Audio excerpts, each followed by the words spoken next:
Hey, all you cool cats and gamers! Welcome to No Category Left Behind, the GDQ Hotfest show that showcases category extension speedruns.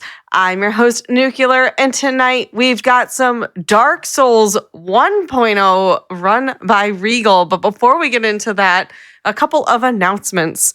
Frost Fatale's 2023 prize submissions are open now until February 20th. Go to GamesDoneQuick.com for more info or use command PRIZES in Twitch chat to submit your prizes. Unapologetically Black and Fast is coming up on February 11th to 12th. Celebrate Black excellence in speedrunning coming up next month. Use command UBAF in Twitch chat for more information.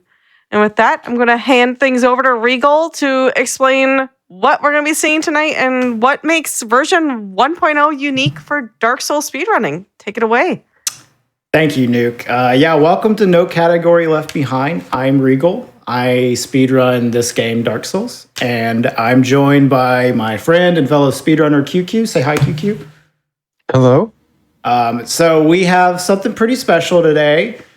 If you are a fan of nostalgia, taking a trip down memory lane, right back to the time of September 2011, we have Dark Souls 1 running on an Xbox 360, as you can see by this menu here. I'm going to go ahead and boot it up. This is a very unique way to play this game. If you played the game when it came out, I can guarantee you that you played the hardest version of this game. The original patch is actually pretty significantly different than current patch. First of all, there's no DLC. So even though this is an all bosses run, there will be 4 bosses not included on it. But here's the thing, even without those 4 bosses, we're still not going to come close to the all bosses world record, because this version is just really not very fast for a variety of reasons. There's a lot of differences in terms of what glitches and skips are possible. There's also a lot of differences in terms of how the game is balanced. And that is like what people would have experienced casually playing the game. Mm-hmm. And go ahead. Going forward, we're going to see a huge difference in like things that bosses drop, the way that enemies behave, differences in glitches and specific tech. And this run, while it is still Dark Souls, it is going to be a lot different from the traditional categories that we see nowadays. If you're familiar with current patch runs, which is what most of the time people are running, or pretty much all the time people are speedrunning this game on current patch, you'll notice a lot of differences. So first of all, character creation, gender doesn't really matter. Class does matter. We're going to be selecting Pyromancer, which is pretty normal, especially in current patch all bosses runs. And we're picking Pyromancer for pretty much the same reasons that you would on current patch. It's for the armor, because the armor is going to be useful for a glitch because of its equip load. You need a very precise equip load in order to execute a glitch called air rolls, and the Pyromancer armor is really convenient for that, without having to go out of your way to get a specific type of gear. The Pyromancer also starts with the Pyromancer Flame, which we're going to use to wrong warp and spell swap homeward, which is going to save a lot of time. And we just start off with that right off the bat. So Pyromancer is a pretty important class. We're also going to pick Master Key. Now, a lot of routes will actually pick Black Firebombs because they have some kind of way to circumvent having to choose the Master Key, or they just don't need it at all. Or some routes will pick Thief, which starts with a free Master Key, and you'll pick Black Firebombs, but we don't really have that luxury because of many 1.0 specific memes. So we're just going to start with Master Key, and everything else doesn't really matter. This is just how I usually start my characters. But other than that, I guess we're ready to go. So let's start a countdown on 3, 2, 1, go. And immediately you're going to notice it takes forever to load in. Because I am playing on an Xbox 360, and all the load screens and the quitouts, which quitouts are very instrumental in Dark Souls, they will take a long time to get through. So we're going to try to actually skip a lot of the quitouts that you would see in the run. Since the game is timed and the leaderboards by in-game time, the quitouts don't usually matter, but on console they add a lot of RTA, so we're going to try to skip them where we can. There's a whole lot of different things like that are exclusive to running this game on 1.0, such as, like, in terms of balancing, for instance, the soul yield that you'll get from bosses. That's probably the most important thing, I would say, for routing. You get very few souls. Like, you are on a strict and tight budget throughout this run. And that is a big reason for a lot of the routing that we're going to be doing initially. There's also a lot of... No, go ahead. Quite literally on the speedrunner's budget with all the soul yield that we're going to get. Usually we'll see around half souls is generous, to be quite frank, with the souls that you get from bosses in this patch of the game. Yeah, that's going to really impact the routing going forward. There's also a lot of glitches and skips that either just don't work because of console, or they don't work because they were actually patched into the game later on. You might think, Regal, you're playing on 1.0. There's got to be all these old patch-specific glitches that you don't have access to in current patch. Well, kind of, but they're not really very helpful. Most of the differences are just literally make it harder and slow you down.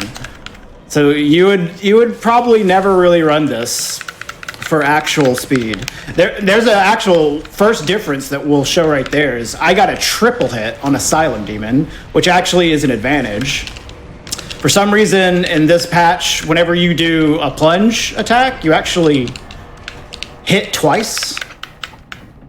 So we just get a triple hit on Asylum, and immediately the fun is starting by this hollow getting stuck in front of me. So normally you would quit out on that door there, but like it just takes so long for the quit outs to go through, so we're just not going to do that. Mm-hmm. Also, those enemies are definitely going to show a lot more aggression than you're probably used to if you played the game recently. Yes, that's another thing that is very different in 1.0, and especially in certain key areas. The enemy's behavior is just not the same. They'll either be more aggressive, or they'll be placed in different locations, or they'll just have completely different scripts regarding their behavior, and we'll see that pretty quickly into the run. But the beginning is going to be just collecting some stuff. Like, we're getting these homeward bones here. Normally, you would never come to get these homeward bones in Firelink Shrine here, but because, first of all, Taurus Demon doesn't drop a homeward bone for us to use, which he would normally drop in current patch, but you just need to hold on to all the souls that you can because you get so little. And we're also going to go straight to Valley of Drakes here and go on another run of collecting stuff, mostly soul items. We're also going to get a weapon, the Estoc, which is going to be used for a glitch called Move Swap. Now, there's a lot of glitches and skips, like I said, that don't work on this version of the game.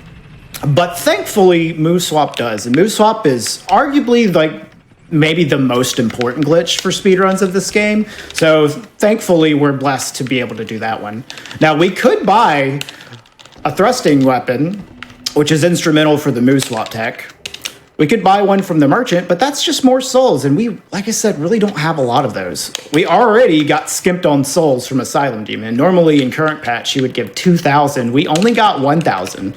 Which, like, for compared to some other bosses, that's actually not nearly as bad. Yeah, that's quite generous. Yeah, you'll see that a little bit sooner, but yeah.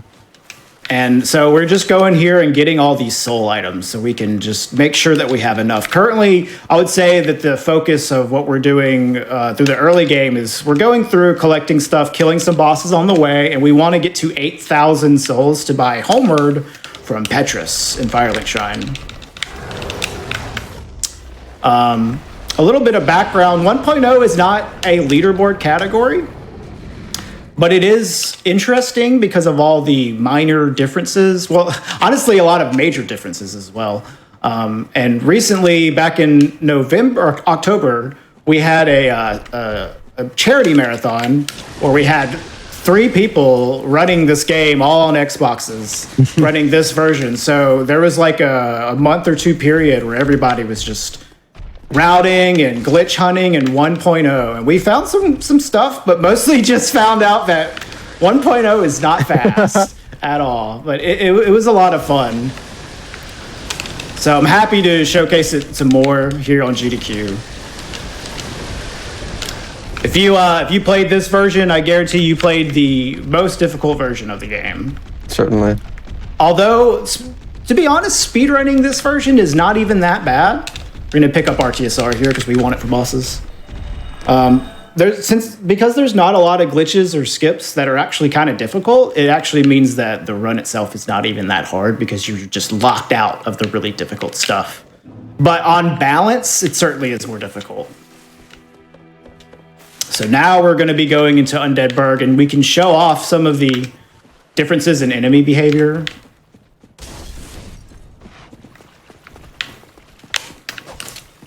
Yeah, one of the first enemies that you're going to see, like major areas that you're going to see a giant change in behavior is coming up right here in Undead Burg. Normally, the enemies in this area in current patch are kind of annoying, but you can deal with them pretty easily. But in 1.0, they just kind of go off the rails and just behave in ways that, they do not care about anything that you know about Dark Souls. There's like some firebomb hollows that are supposed to just throw firebombs at you, but they throw like 1 bomb and then they come running at you. Like just stuff like that. There's also a crossbow archer that might shoot at me while I'm buying stuff here. But I don't think he's going to. I kind of hope you get headshot, not gonna lie. Nah, he's not. So yeah, we see we only have 192 souls left, and we barely bought anything from that merchant. Completely broke. He's actually standing in the right spot, amazingly. Wow. This room is kind of scary because these firebomb hollows that are behind the door. Look at this insane amount of hollows. That is not normal, guys. Yeah, normally they all stand up at the very top and continuously throw firebombs, but for some reason in 1.0 they prioritize just running at you for whatever reason. They just drop down, and then it makes that little part a lot scarier. And you're going to see a big difference in behavior coming up after Taurus Demon with Hellkite as well. Yeah, Hellkite in 1.0, well, first he's going to fight Taurus Demon real quick, just so we can actually get to Hellkite. But again, enemies behave a lot differently in this one, and especially Hellkite Drake. Hellkite, in current patch, you will essentially, in the speedrun, trigger him by going past a certain script, like, there's this essentially line on the ground that you can pass that triggers Hellkite Drake to come down. Or like interact. Oh my. It's okay. But for whatever reason in this game, Hellkite Drake just completely changes his behavior, and we're gonna have to aggro him a little bit differently. Yeah, there's also the hollows on the bridge are in different locations. So normally you can actually get to a safe spot before the dragon breathes fire on you. We're just gonna have to get hit by the fire. Like, there's nothing we can really do about it. We're just gonna have to tank this.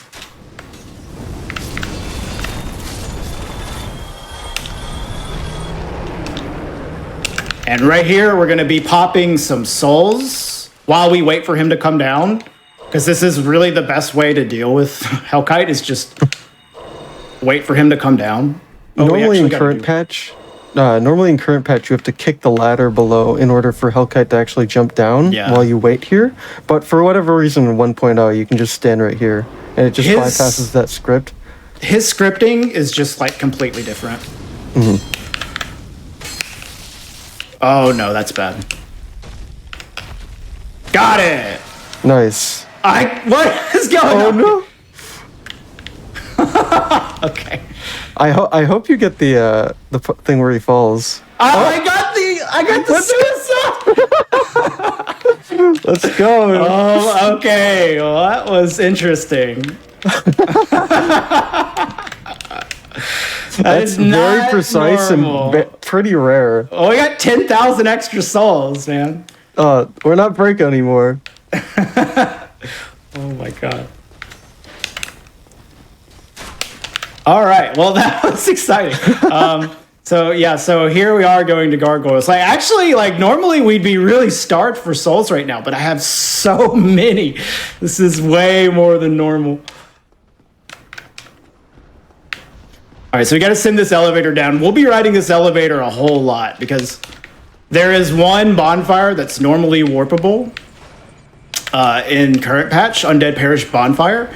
You cannot warp to it on this version, which is very annoying, and so you have to take that elevator like a bunch. So, yeah. All right, so now we're going to be seeing the moose swap glitch. You want to explain moose swap for me before I fight gargoyles here? Yeah, sure.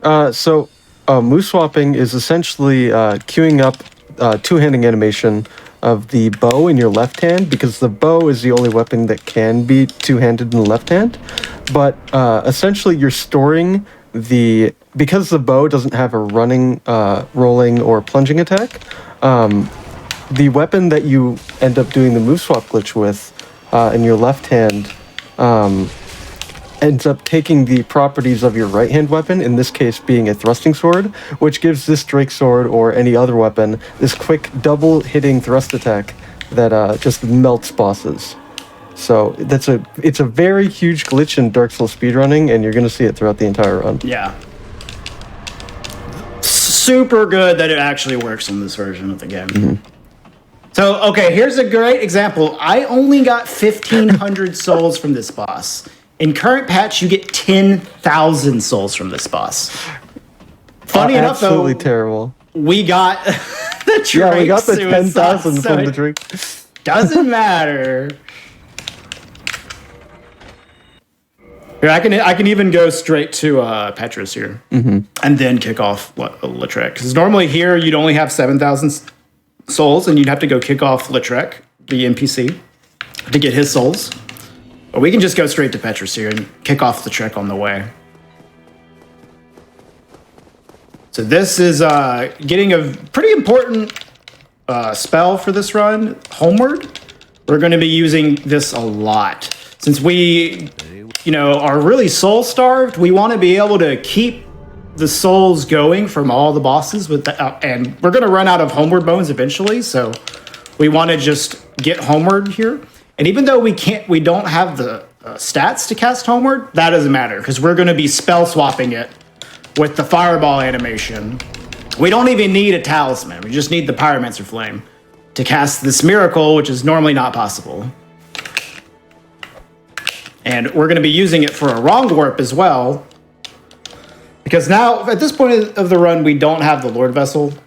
So we will, if we go to Blighttown, we're going to be stuck down there unless we warp back. But if we warp back without resting, that means we don't have the Daughter of Chaos bonfire, which means that we would have to run through Blighttown twice. But with the Homeward spell swap wrong warp, we can actually warp back to Firelink and then rest at the bonfire. And so we'll have that bonfire unlocked without getting us stuck in Blighttown. Mm-hmm. And interestingly enough, saves a good bit of time, actually. One of the quirks of 1.0 is normally spell swapping is a frame perfect trick in current patch, but in 1.0 for whatever reason, the method of doing it is actually much, much easier, and it actually is pretty beneficial because, yes, as we stated earlier, we're kind of limited on Homeward bones, but it doesn't matter anymore because we can just spell swap Homeward because it's so easy and reliable. Right. It is very easy. Normally it's like you need 2 spell tools and it's a double frame perfect trick, but you just cast it and then turn around and then swap to Homeward and you get it. It's easy. So this is going to be the first example of the air roll glitch. And normally like this setup would not even work on current patch, this equip load setup, but for some reason the equip load values or something is just not the same on 1.0. Mm-hmm. So we can just do completely different setups here. So what I'm going to do is roll in the air and then cancel the fall damage with my iframes, like so.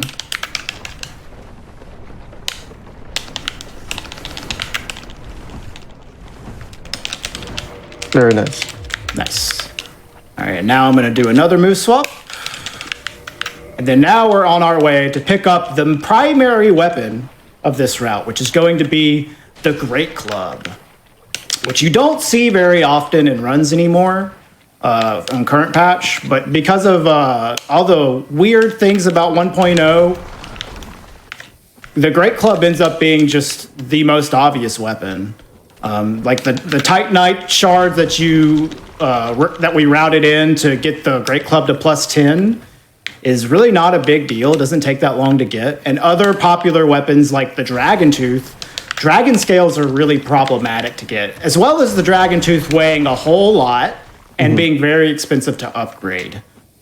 And you cannot, even if you could get a Dragon Scale, which you could if you went out of your way, you cannot duplicate it. So you would be able to upgrade it one time. So then that's not really good enough. There's also like Black Knight weapons, but we don't really want to do Black Knight weapons for the purpose of a marathon run. Oh, and here's a 1.0 specific thing. I am actually able to resin a move swapped weapon. Normally that is, like on current patch, that's not possible. So that is one minor advantage that 1.0 has that current patch does not. This is actually one of the bosses that's pretty much the same. Like, Quelaag acts the same. She gives the same amount of souls. Like, it's crazy. All right, get away from this AoE. Now, this is not my favorite weapon to be using against her. But whenever we have RTSR and the resin, we actually do pretty good damage. Nice. All right, so we're gonna heal up so the poison doesn't kill us. Gotta ring the bell. There's ways to circumvent ringing the bell, but they're not really fast in this patch, so we're gonna just ring the bell and drop down and wrong warp at the Daughter of Chaos bonfire here. I did attune homeward, I hope. I'm pretty sure. Yeah, you did. Okay, yeah. It's pretty bad when you forget to do that, which happened to me the other day. All right, so this is a super difficult part, is kicking this dude out of the way. Especially on an Xbox 360 controller. Yeah, oh yeah, that's another thing, is I am actually using an Xbox 360 controller, which is not really the best way to play on this game because the D-pad is kind of annoying. And that was the wrong warp. So now we have the Daughter of Chaos bonfire, but we're going to spawn and Firelink. So whenever we get the Lord Vessel, we'll have that bonfire, and we'll be able to warp back to it without having to go through Blighttown twice. So now we're going to be going up the elevator again. Or actually, this is the first time, right? So yeah. Yeah. You get used to this elevator. Oh, yes. That's fine, though. It gives us a lot of time to just do some menuing here. So we're going to be using the Drake Sword for one more boss. And then we'll be switching to Great Club. So right now we don't really have, although I could probably actually level up to have the stats because to of use the Great Club because of the Hellkite, yeah. We're just going to keep it normal, though. Mm-hmm. So you're going to see this bonfire up here that I was talking about earlier. This bonfire, the Undead Parish bonfire, is really useful in current patch runs because you can warp to it, and it's a nice central location, but you cannot warp to it in 1.0, which is very annoying. But we're going to take it. Decisions. Yeah, it sucks. But we're going to rest at it just because if I died, I would go all the way back to Blighttown, and we don't want that to happen. So that's a safety rest right there. And we're going to get our Great Club up to +5 here, which will set us up for a little bit. We'll get it to a +10 later, but for now, +5 is good enough. And then we'll be entering Sin's Fortress. Now, a lot of current patch runs you'll see doing a skip called Sin's Gate skip to get in here. But because of the myriad weird things about 1.0, the routing just makes it to where you kind of just want to do it this way and not actually Sin's Gate skip. But Sin's Gate skip does work on this patch, which you will see later on when we do the any percent run. I'm just going to wait out this pendulum. So this area is actually pretty comfy to run through, despite what you might have experienced your first time playing, because everything runs on a cycle. So if you are experienced with how everything moves, you can get through here pretty consistently. Although this guy is not supposed to do Oh this. my gosh. I'm just gonna quit out.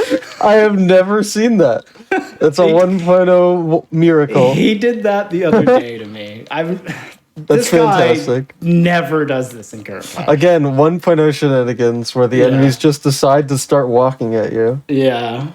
Oh my god. You'll definitely see way more of that later on. Yeah, there's a particularly really bad spot, but that is a interesting thing that can happen. All right, he's supposed to just stay right there. What cycle is this? I don't know, it's weird. All right, so we need to get these large shards for our Great Club. We're gonna get some more on the roof as well. And we have FAP ring on, the Ring of Favor and Protection, which boosts our health, and we also have all this armor on. And that's specifically for a little skip we're gonna do here, which will prevent us from having to quit out for this boulder that's gonna come down, and it also will set us up in RTSR range. But there's a chance it might kill us. So hopefully that doesn't. Well, you'll be fine. You'll be fine. Okay, we didn't. Yeah, die. you're fine. We didn't You're die. fine. The ticks of damage that boulder does is not very consistent. So sometimes you'll take extra ticks of damage, but that's good. Oh, and I don't know if we explained it, but if you're familiar with Dark Souls, it's pretty well known. But if you're not, you see that little icon underneath my green stamina bar? That means that I have Red Tearstone Ring active. And that ring is only active when you are below 25% HP. And that ring effectively doubles my damage.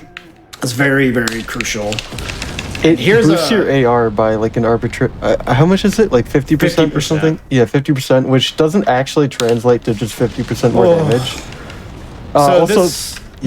This guy that's throwing bombs in 1.0 is also like a sniper. He actually hones on to where you are. So you have to get through there quick or you will just die. In current patch, he like throws them in very specific locations, depending on like where you are in like on the top. But for whatever reason on patch 1.0, he throws them at you, which is really concerning. Very scary. I almost died there because I messed up my stamina, but it's fine. All right, so this is Golem, which with this setup, it's a pretty comfy fight. Should just be one more hit, and then he's staggered, and then one more running attack, and he will fall to his death. Easy, boss. Nice. And we're in Enerlando. Eventually. Okay, cool. All right, so now we're going to be taking the Enerlando Bonfire just to get some level ups going. So that's 30,000 souls there. This is the first boss that really gives you a decent amount of souls. But even then, that's still 10,000 less than he would normally give you. Yeah, like normally Iron Golem will give you about 40,000 souls. Oh yeah, that's actually a good point. The overlays on 1.0 are also different from current patch. So when you kill a boss, instead of saying victory achieved, it says you defeated, which I wish they had just kept that because it's so funny. Oh yeah, I have all these extra souls. Like, what am I doing? There's like you lit the bonfire. Like it's so ridiculous. All of the original like translations of the overlays are very funny. Yeah, you got humanity. Whenever you kill an invader. So this is just like current patch, a pretty boring part of the run. Oh, that jump was really bad. Oh my gosh. It's okay. Get some more logos. You guys get to enjoy. Thank you, Bandai Namco. Yeah, so like so the combination of the lower frame rate and the controller makes it really hard to control your character in this game, I gotta say. Compared to like current patch. It's like so difficult to precisely when we were first control. like routing everything out, we were testing out like Blighttown Skip, and it was just so hard to navigate this pixel-wide seam that we normally cross. Blighttown Skip was impossible. On top of the fact that to finish Blighttown Skip, You have to get into playlists. Oh my gosh. Well, anyways, this game runs very poorly on console. It does. So. Yes. Blighttown Skip was so hard to do. And it took me forever to even test if Blighttown Skip worked because I just couldn't get across the seam, even though I can do it every time on PC. That's another thing, the D-pad on the controller. Mm-hmm. You could definitely hook up a different controller using some adapter or something, but I'm just running it all natural. But the D-pad on this controller is really rough for this game. So move swapping, which is heavy D-pad inputs, is a lot more difficult to do. But I've gotten actually pretty decent at it just from playing this so much. All right, they've been nice to me. Cool. Wow. All right, so we're gonna actually move swap here. This is the move swap inputs. No, it's not because the D-pad betrayed me. Okay, there we go. That's the move swap. So there's a famous part of the game coming up, the Anorlando Archers. Mm-hmm. If you played this game, you know how hellish they can be. They are especially bad on this version because they have really high poise. So normally you would use the Drake Sword R2 to knock them out of the way if they don't move. But that doesn't work. So we have to actually just move swap them with this Great Club. And this is the weapon we're using the rest of the run, by the way. It looks amazing. It's so big, and we're going to be hitting so fast with it. This is really the coolest thing about DS1 speedrunning to me is this glitch move swap. Oh, no, I got to actually listen for a second here. I use audio cues going through this part right here.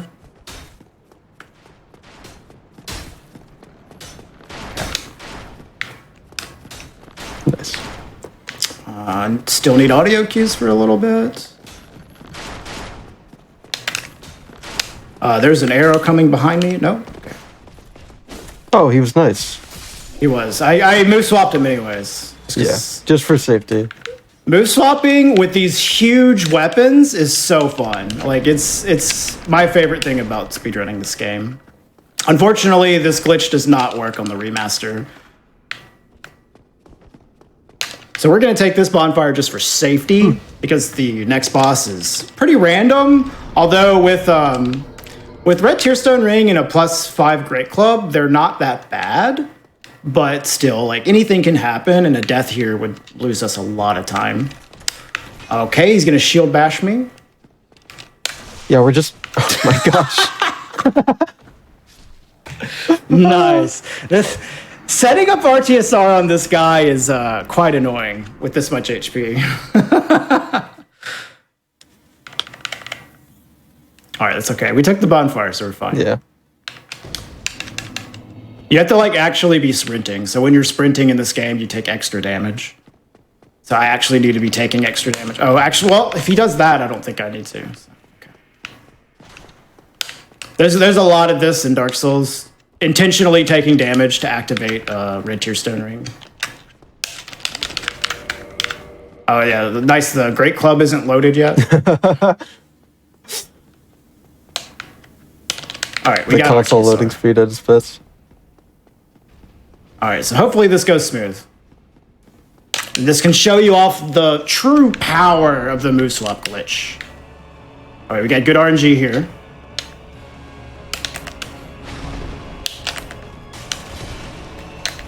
And Insane. Ornstein's dead. Very, very powerful. And you see I'm just stun locking the bosses because of this double hit. I'm just overloading their poise with a single attack and dealing massive damage to them. This is a staple of speedrunning this game. Okay. And now we are about to get the Lord Vessel, so we can warp to all the different locations that we have already had. And this fine lady is the one that gives us the Lord Vessel, but she talks a lot, so we're going to shoot her. Oh, whoops. Oh, it was on, I died, so it was on yes. Oh. It's another interesting meme about Dark Souls is what the prompt defaults to changes depending on previous actions that you've done. All right, so that's like the beginning of the route. Now we're kind of just going to be warping around and killing a bunch of things. But first, well, I guess we actually have more to go. We want to get a +10 Great Club, so we're actually going to go to Capra Demon and Gaping Dragon early. Normally, you would actually wait to go to Capra and Gaping. But with the Great Club, you kind of want to get them out of the way early so you can get a +10 weapon. So we're just going to go ahead and do them. We're on the way. We're going to pick up these bombs. As I was talking about earlier, we needed to take the Master Key instead of the Black Fire Bombs, so we actually just have to pick up some Fire Bombs because we're going to use those for a boss later, Beta Chaos.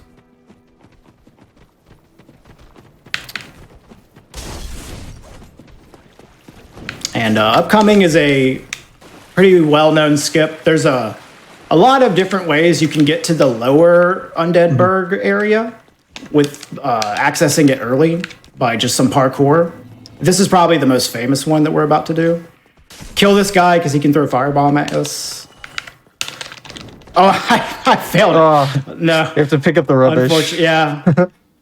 So if you fail it, you are legally required to pick up the rubbish because that's what you are. It's another one of those things that's just hard to do with this controller. Yeah, precise angles for jumps on the Xbox 360 controller are just pretty difficult to get. Yeah. I failed it again. Oh, no. Jeez. Nice slag. I actually need to quit out here. Yeah, as you can see, like, the game just chugs super bad. I think it's from, I guess it's from all the enemies that are being loaded right there, because it didn't lag like that the first time through. All right, maybe, hopefully we'll get it on the next jump. Yeah, this is just an excuse to show you guys that From Software and Bandai Namco made this game. In case you weren't aware. All right, I'm actually gonna heal as well.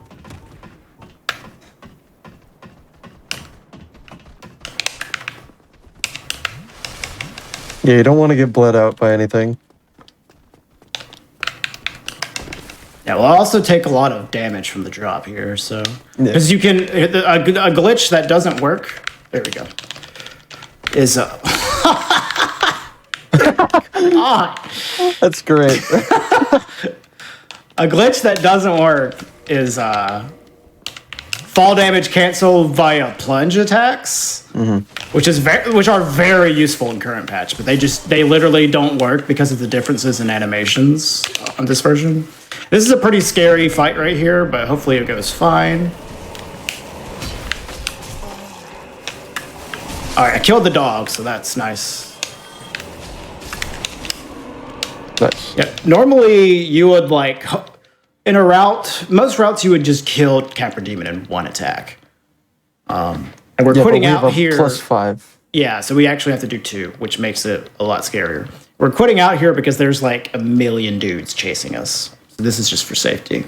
And we timed our quit out in just a way to where it's actually going to put us back behind the fog wall. Because while the boss arena is still active, it's not considered stable ground, so it won't save your position. So we're actually just going to spawn right outside, which is a nice mini time save, I suppose. More useful in other spots, but yeah. And normally there would be a glitch that we could do here called Depths Out of Bounds using a trick called a transition clip. But it just literally doesn't work on Xbox. So we're just going to go through the normal way. But we want the large ember anyways. So it works out just fine. And this jump right here is normally really easy. On 1.0, it's insanely hard, but we got it. All right. Kill this dude and get the large ember. This is why I became here early, just for this. Nice, I ducked the dog with the item pickup animation. And this rat can knock us down sometimes. He's the one that makes all the rules. Whoa! Dude, he knocked me in the air! Oh, nice. Alright, so this gaping fight is terrible. You have to hit him so many times.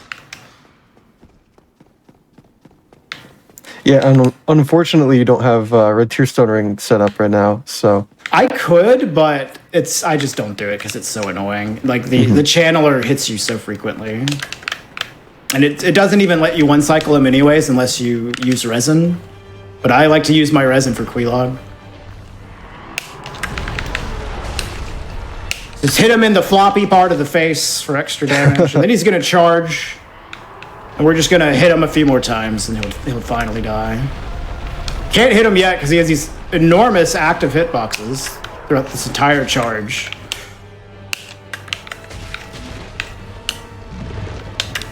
All right, there we go. And here's going to be the first time we spell swap homeward just to keep the souls. And there we go. So now we don't even need to use homeward bones anymore. We can just spell swap.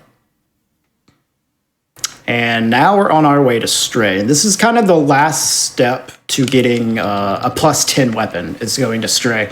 We also want to get the Peculiar Titanite Doll. Slab. And the Titanite Slab. Right, yeah. That's the other reason we're going here. We want to get a Titanite Slab that Stray drops so we can break it with Framped and then get plus 10. But, we also want to get the Peculiar Doll and kill Stray anyways, so... And here's an RTSR setup. That's cool. My favorite RTSR setups are always fall damage based ones because enemies are really annoying. And we're gonna pretend to be an egg for like 20 seconds.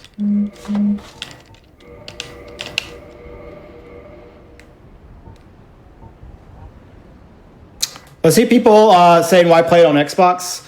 You could play this on PS3 or Xbox 360, or you could actually run an emulator, but you can't play the 1.0 version of the game on PC. It just doesn't exist. This is like, you have to play with the physical disc of the game on either a PS3 or an Xbox, or use an emulator in order to play this game on the original patch. And I have it on Xbox, so that's what I'm playing on. All right, so here's Stray. This is actually not too bad of a Stray fight. Stray is a big, tanky boy. He's got a lot of HP. But we have RTSR and a great club, so it won't be too bad for us. Oh yeah, here's an interesting thing, is sometimes his audio that plays from his AoEs just does not happen. Is that a 1.0 exclusive thing? I forget. It's been a while it's not, since but it happens in this route like every time. All right, so now we need to get this Titanite Slab. All right, so we're almost at the plus 10. And plus 10, we're going to be doing real sick damage.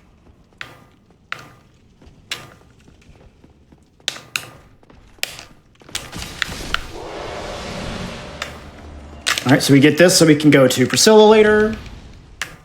An interesting fact about 1.0 is you saw that Regal just killed that Black Knight right there, but didn't receive any Titanite or any weapon of any kind. In 1.0, the game doesn't inject items into your inventory; they're just placed on the ground, and that's actually pretty useful for a lot of things because having items randomly put into your inventory is pretty annoying for menuing. Like, for instance, on the Gargoyle fight, if you get a tail cut, you have to menu around getting the Gargoyle tail axe. But that's just a nice little addition that they put into the... It can be annoying, though, because if you're trying to kill the Black Knight Halberd enemy, his weapon does not go to your inventory, so you can't kill him by knocking him off the edge and get the weapon. And we actually got lucky here. Frampt was not asleep. He's a very lazy boy, but he was actually awake for us this time. All right, so now we have all the materials for plus 10. And we're going to ride this elevator one more time. This time we don't really have much to do, so just enjoy. I'm going to zoom in a bit. I guess I can wave. Wave at chat a bit. Hey, guys.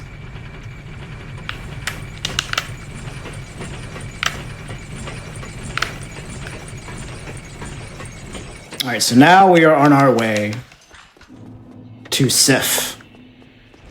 And Sif is going to give you a really good example of the lag on Xbox. Because a lot of people complain about Blighttown, and Blighttown's not good, but Sif is really bad. Like, he just makes the game lag so much. But first, we are going to grab some stuff from Andre here. See, we could have just warped to this bonfire, but they won't let us, you know? Like, we had to do that whole elevator ride. All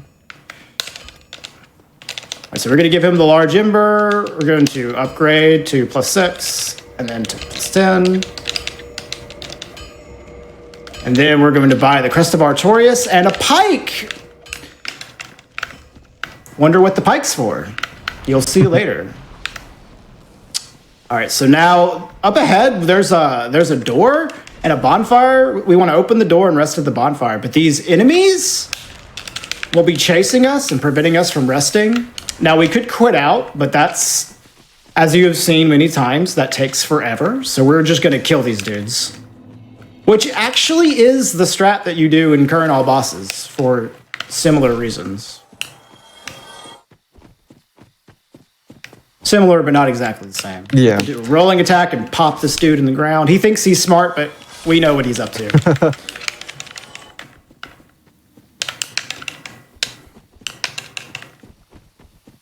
Man, I just have so many souls. I know.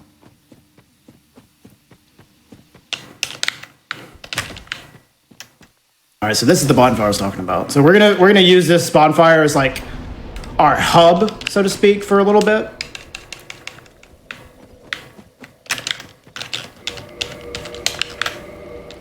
The RTSR setup here is pretty annoying. I have to like take a counter hit from this Knight S up here, and so I just need to equip all this armor. Like, I just have too much HP here, honestly.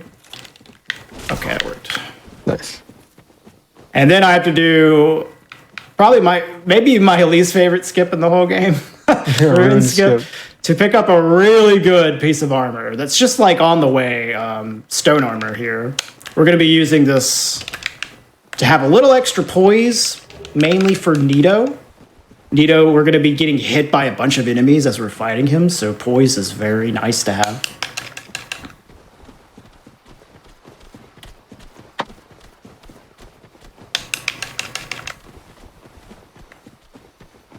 I'm gonna just I don't think the chip damage is gonna do much, but just in case, we're gonna just take as little just damage take the as possible. soft landing. Yeah. You could probably tank like 3 or 4 jumps on you. Probably a lot. This boss is, although casually a lot of players like this boss because it's a cute dog, this boss is very annoying for speedrunners. We don't have a lot of love for this boss. He likes to jump and waste your time. But if you're a big Sif fan, you know, you can avert your eyes for a minute while we take care of business.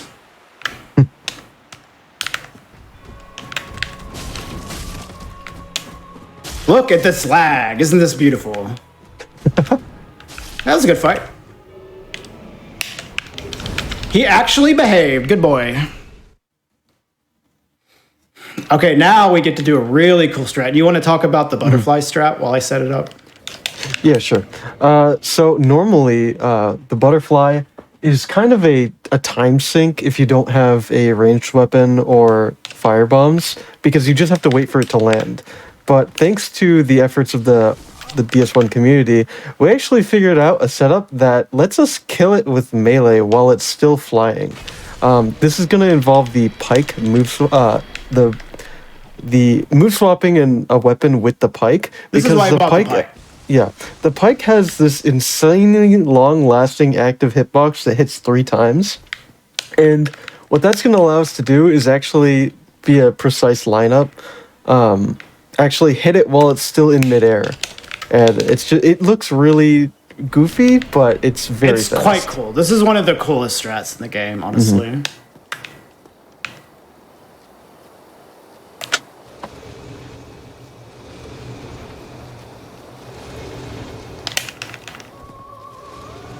Got it. Nice. And then spell swap out. Dead. Nice.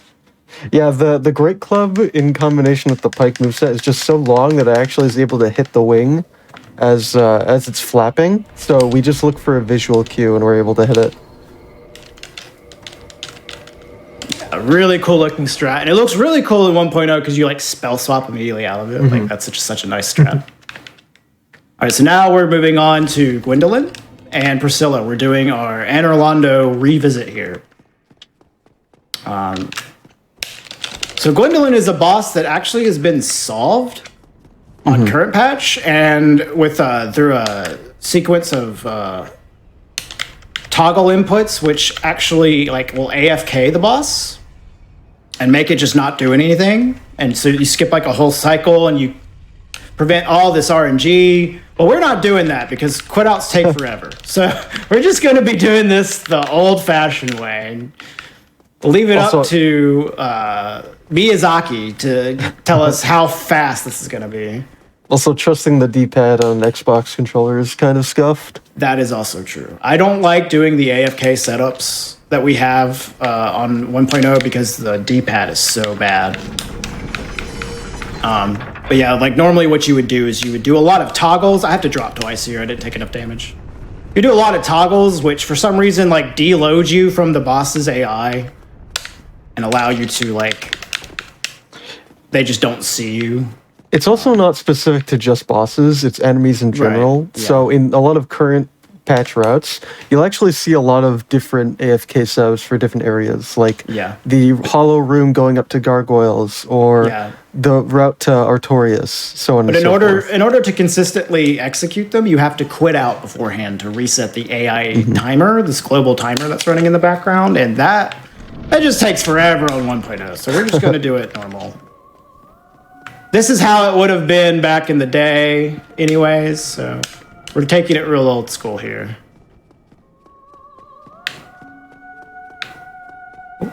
Arrows? Okay.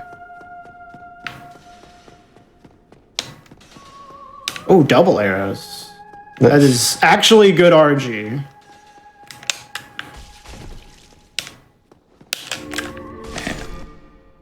That was like perfect RNG, actually. So thank you, Miyazaki. Yeah, you can get really memed by Gwendolyn. Like what you want to do in order to get that stagger is you want to wait for the arrows. You want to wait just outside of the range where Gwendolyn teleports, and wait until you get arrows, and then you can stagger Gwendolyn before they warp away, and then get the follow-up attack and kill it. But sometimes Gwendolyn will just take forever to actually do arrows, and that can lose you like a lot of time. Like you could theoretically never get it. And we're carrying this RTSR setup all the way through Priscilla here. So we're about to run through Painted World at this HP value the whole time, which is a little scary, but it'll be fine. Yeah, and just don't get clipped by an arrow. One of the benefits of being at this HP range is not only do we get to do Priscilla with RTSR already set up, but normally in current patch runs, after you leave the Painted World, what you can do is immediately warp with a Homeward Bone or a Dark Sign, and it will take you to the Anne Orlando bonfire for free. But on this patch, for some reason, you literally just stay in the exact same spot that you come out from the painting. So what you have to do is death warp in order to get back to the Anne Orlando bonfire. So we're gonna like have one of the painting guardians just kill us as soon as we get out of the Painted World, which means we're gonna lose all these souls, but it's fine. That's it's part of the route. But if you ever needed more souls, you could always level up and to use these. But we don't need them because we've been doing fine.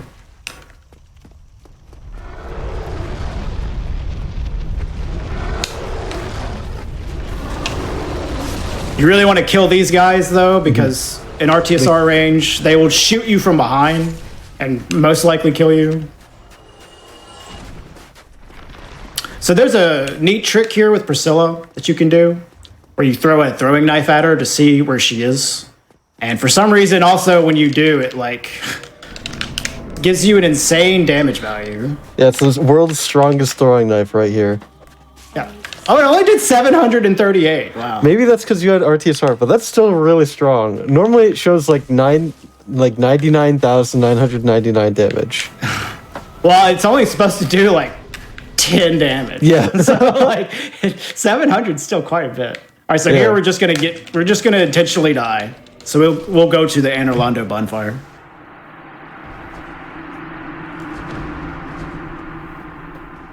And then we're gonna be heading to Seath the Scaleless.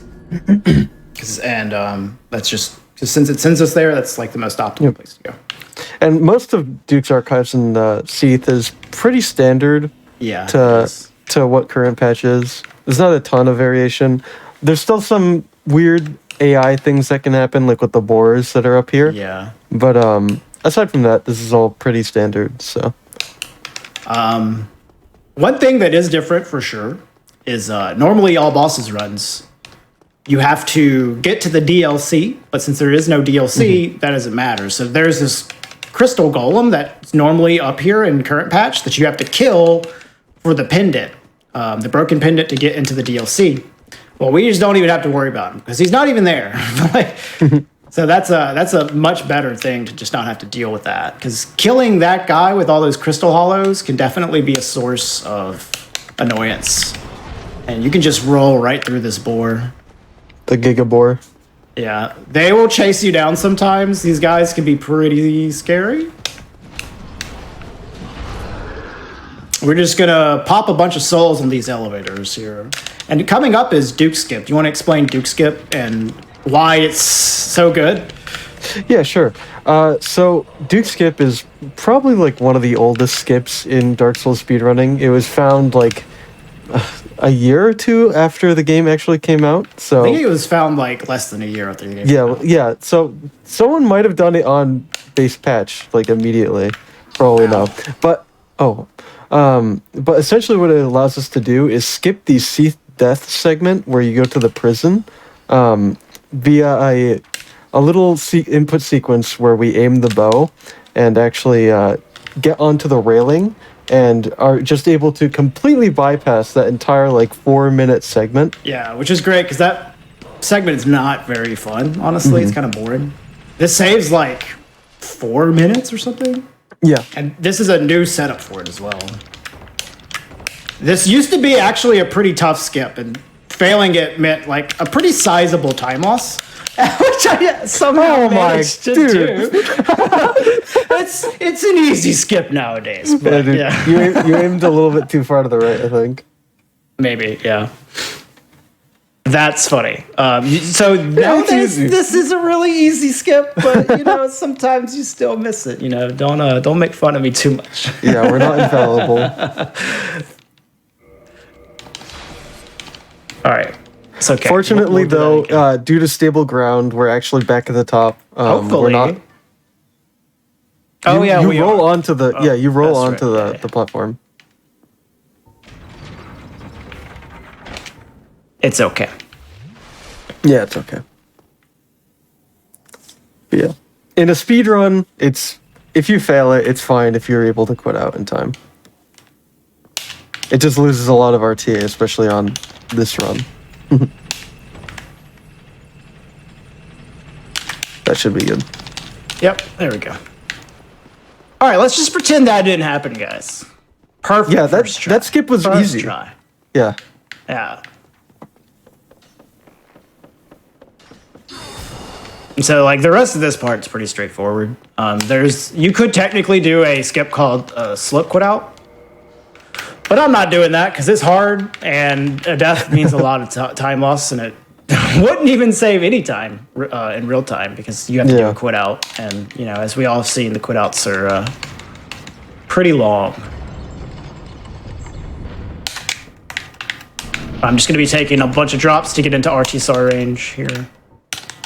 Honestly, like the scariest, there's like only two things that are really kind of scary about this part, which would be the clams right before Seath. But there's some specific pathing I'm going to be doing to ensure that a clam doesn't get into the fight, hopefully at least. And then I also have to, well, I guess I don't have to, but I'm going to move swap in the fight while fighting Seath, which can, if you take too long to move swap, it can be a problem. All right, so now I'm in RTSR range.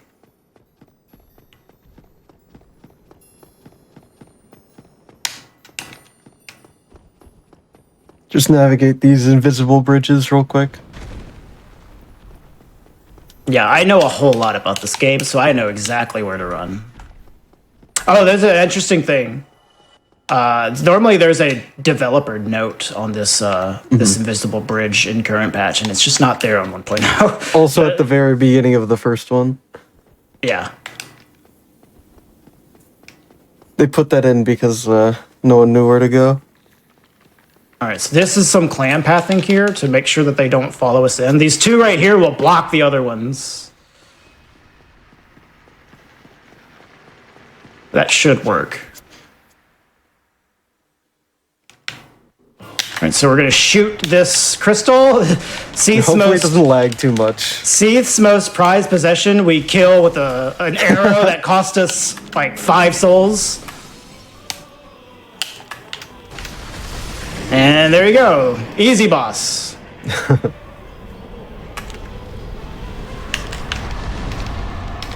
All right, and now we're going to be going on to the Neo segment. Yep. Which we're going to show off another air roll there. Hopefully the game doesn't crash. Oh, wait. No, I did want 20, right? Yeah, I did. Okay, 20. Okay. I'm like forgetting what my level ups are. Oh, yeah, I did get a crash the other day. I don't know what to say that's interesting about this section of. Oh, there actually is some differences in Tomb of the Giants. Oh yeah, the enemy placement. Yeah, this is a good example of different enemy placement. Also, it's a good example of like different air roll setups. Like this is maybe the easiest air roll setup in all of original Dark Souls. You just move swap and then you put on the Pyromancer chest armor, and you're there. It's kind of weird. Mm-hmm. Normally, air roll setups in Prepare to Die Edition, or in this case 1.0, are governed by a very specific weight limit, and it's some like horribly arbitrary number within like a tiny decimal point. But in the most recent release of the game, the remastered, it's a range from anywhere from like 25.1% to 29%. It's super lenient. While in the original, it's like you need to be at like 25.0000088% for it to work. It's like insanely precise. I guess it's something about like 60 FPS that makes it different. Mm-hmm. All right, so here is an air roll right here. There is a chance that you can crash here if you do this just wrong, or these skulls bump you, but we're good. Nice. Just navigate through these bone wheels. These guys can be scary. Didn't get touched though. This is everyone's favorite boss. This is honestly the scariest boss in the game for me, because if you die to him, everyone makes fun of you for it. So it's kind of stressful in that sense. Ooh, we didn't die. He can actually meme you in some speedrunning routes. If you have RTSR, he'll spawn a clone in front of you so it'll block, and then he'll just like fly up and shoot you. And you get like everyone laughs at you. You get a stored roll from the cutscene, you get blocked by a clone, and then a bunch of other clones shoot you in the back and you die, and then and then everyone laughs at you. Exactly. But if you haven't died to Pinwheel, you haven't played the game long enough. It happens to everybody eventually. Okay, so here's the different enemy placement. Normally there's a skeleton dog like right here, but in 1.0 he's just in the middle of the walkway. Yeah, he's which just is a really jump annoying. scare. Yeah. This is not nice. when all of us were routing this, it scared every single one of us to death. Yeah. This is one of my favorite areas to run through, though. It's like really cool, the parkour and the pathing you do.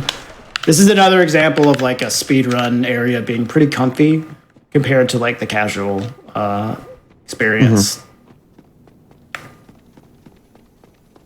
So now we're just on our way to Nito. This is where we'll show off the power of stone armor. Yeah, one of the main issues with the Nito fight is all the skeletons in the arena. But if you just stack a ton of poise, they can't really stun you. And so you're just able to beat Nito to death, like super quickly with a big weapon.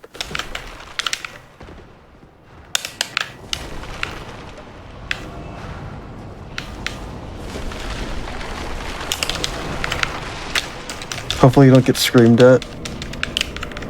Yeah, he can be pretty angry. There's definitely a lot of RNG to this fight, and if he screams and does his long range attack, it's really bad. Okay, he didn't do it. I mean, honestly, even if he did, we'd be fine. We would just lose a lot of time. Oh, well, there he goes.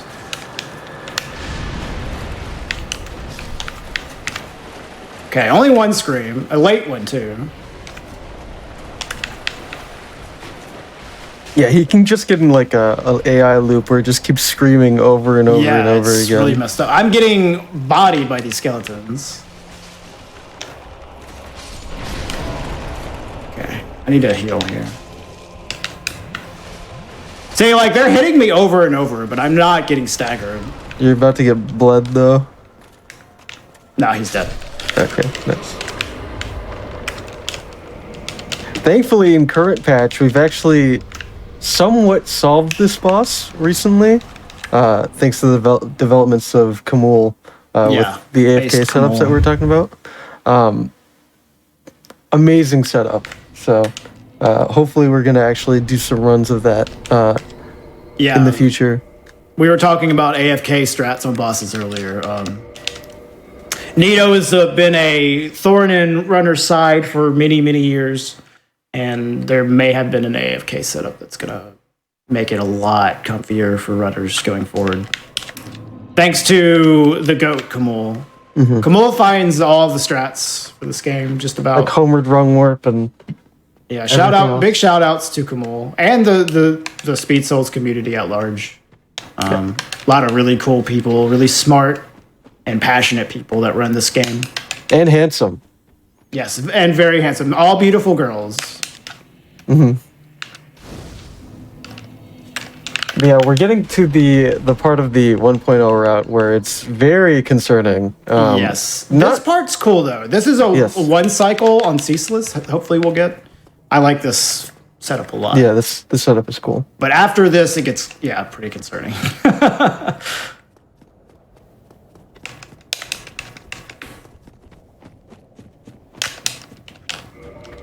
All right, so we don't really have so normally in current patch runs, you would have killed Hydra, so you can go to the DLC, and you would get this ring called the Dust Crown Ring, which halves your HP. And you can use that to set up Red Tearstone Ring through some drops, but we don't have that ring, so we have to do some more creative means of setting up our TSR. So what we're gonna do here is equip some armor and backstep through Ceaseless's Arm Slam to set up our TSR, and then hopefully get a one cycle here.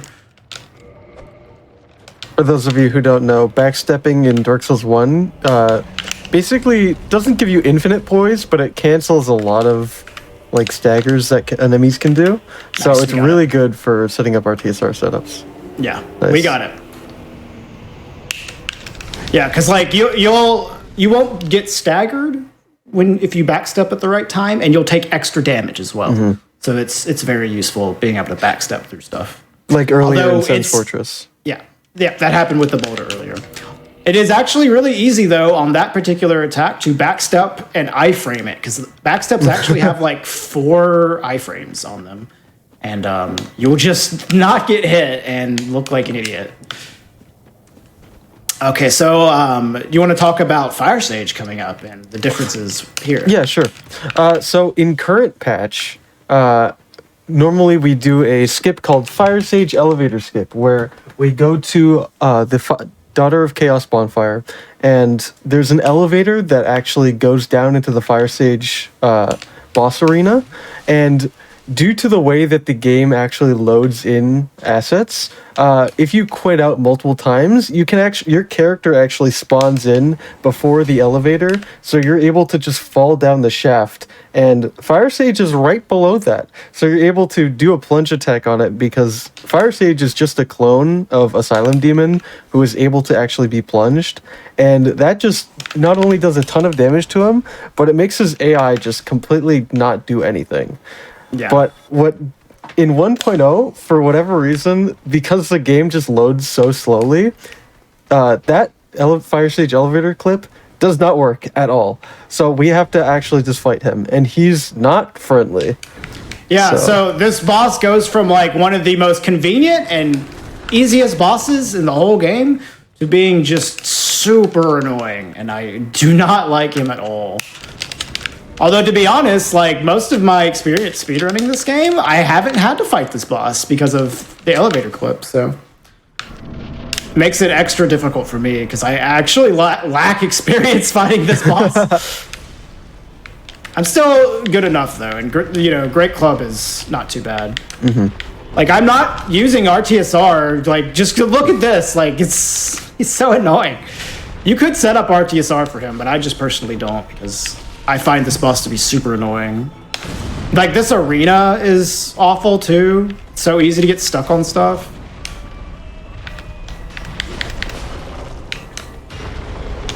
Alright, there we go. He's dead. Alright, nice. Terrible boss, to be honest. Another terrible boss. This is just a string of bad bosses, guys. Yeah. I'm sorry. Centipede Demon, also not going to be very fun, but he is... a little more, a little less concerning, I guess, than Fire Sage for me personally. Mm-hmm. And then there's another boss afterwards, which is also annoying casually, but is not as bad for speedruns. Mm-hmm. And then there is a big enemy difference coming up. We were talking about differences in how enemy behavior is. There's a really, really bad one coming up soon. Yeah, here comes Centipede Demon. I'll just let you focus on the RTSR setup.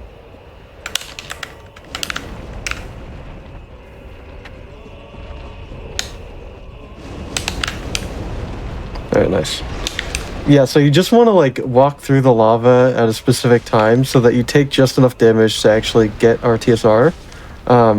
The setup can be kind of finicky if you're not super practiced at it, but Regal has been doing this for longer than I've been running the game, so.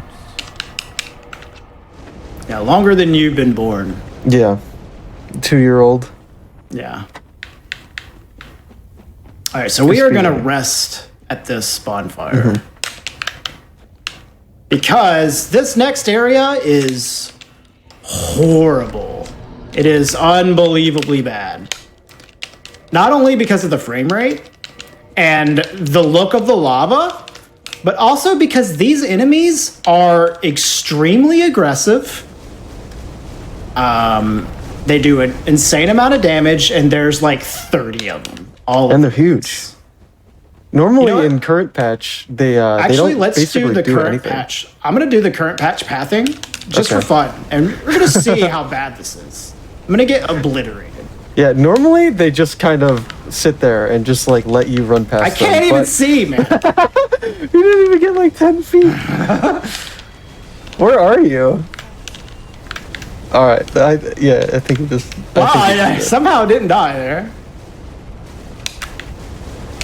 Okay. I'm so insanely disoriented. Okay, yeah, you did. Yeah, so that is not good. That is the path that you would normally take in current patch, and it just doesn't work. Yeah. It just don't work. So normally you just be able to run straight through. Yeah. I'm going to show you the pathing that I have come up with for this patch of the game, which works pretty well, but you still need a little bit of luck and execution for it. I was expecting to die there, though. It's okay. I think that's the first death of the run, though, actually. Well, The I first- died. I died after Priscilla, but that's intentional. Yeah. Oh, this guy's just dead. That's actually nice. Oh, nice. Whoa, this guy's coming out of nowhere. Okay, they jump at you. That's really good. That's good RNG. Because you can just run underneath them.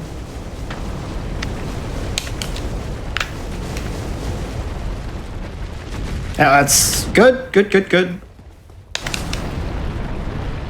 was a calculated death earlier. AI manipulation. Yeah.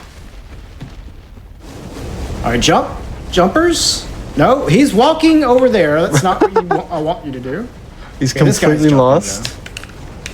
Well, Oh, it is Lost Islip, so. it is. I almost made no. it.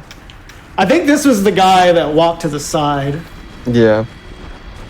Yeah, well, But that he was died. unlucky.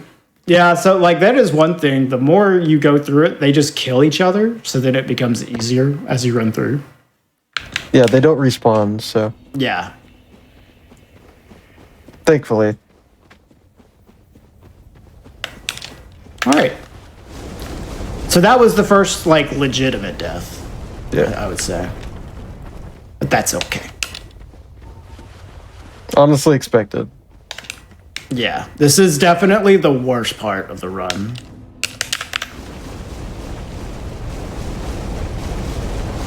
Dude, this guy is aggroing like earlier than normal, I feel. We do actually have an AFK setup for this, but because the frame rate is so terrible, It's, it's honestly really hard to do. Oh, I died again, man. oh,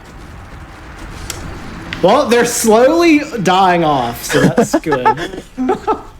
I just like their animation of just like where they're flopped down and just fade away. That's great. All right. Eventually, they'll all be dead, and then I can just run through easily. Yeah, you just need to die like 27 more times. Yeah, is it 27 of them? No, you said 30 earlier, so you I died don't know. 3 times. Oh, I don't yeah. know the exact number. You'd have to ask like Nax or Kamul or someone there's who a runs lot. Hundo. Yeah, and so in like 100% speedruns of this game, you have to kill all these dudes.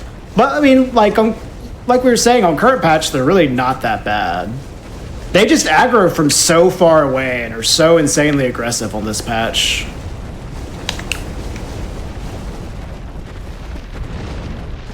No jumps.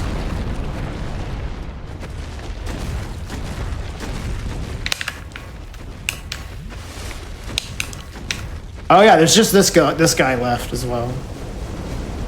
Yeah, thankfully the other ones have died. Of course, he's not going to jump at me. I've been on this part and got knocked off as well. Like you're not even safe when you get here. All right, thank we God. made it. We made it. Cool. We're not completely out of the woods yet, but it looks pretty nice. Well, yeah, we have a upcoming casual favorite boss, Beta Chaos. Yeah. Honestly, in speedruns, this boss is not that bad because there's a really neat trick that was developed many years ago, like 2013, I think, called Toki bombs, discovered by a runner named Toki.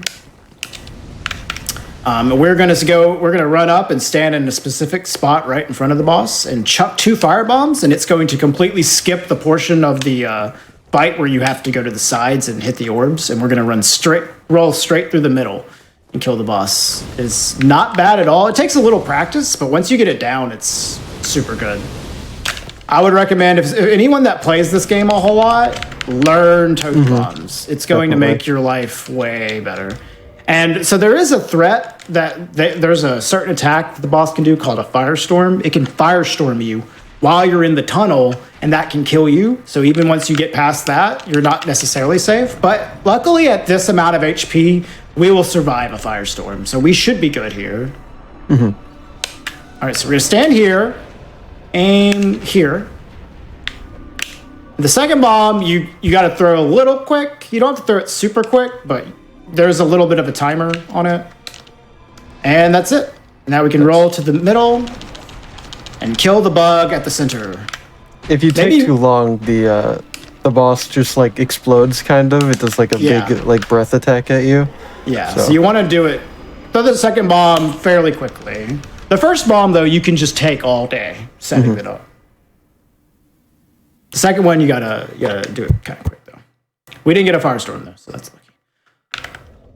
Okay, so now we're going to probably my least favorite segment in this run, Four Kings.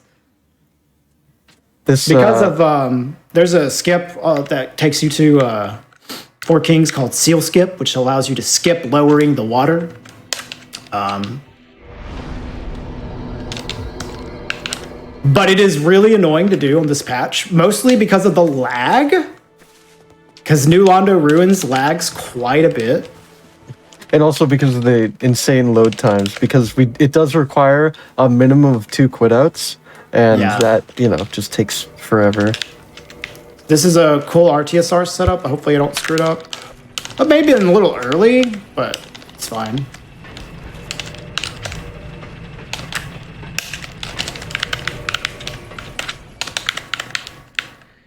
Oh no, we got it. Cool.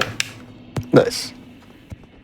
All right, so this is some golden eye strats, except instead of looking down, we're gonna look up because the lag here. Like, look at how bad this lag is. You just gotta look up, and it reduces it completely. Yeah, you have to just avoid looking at the water. The Xbox is just overheating as we speak. Yeah. So this lag makes doing this skip more annoying than normal.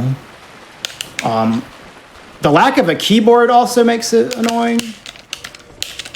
Yep, I messed up my menuing. That's okay. We'll just do it again. Did you send the elevator back up, or? No, I didn't. Oh, okay. I messed up my menuing on the quit out. I feel like I got some lag. Additional lag. That messed it up for me, but that's all right. So yeah, this skip is normally not that big of a deal on PC, but like it's been my a thorn in my side running this on console.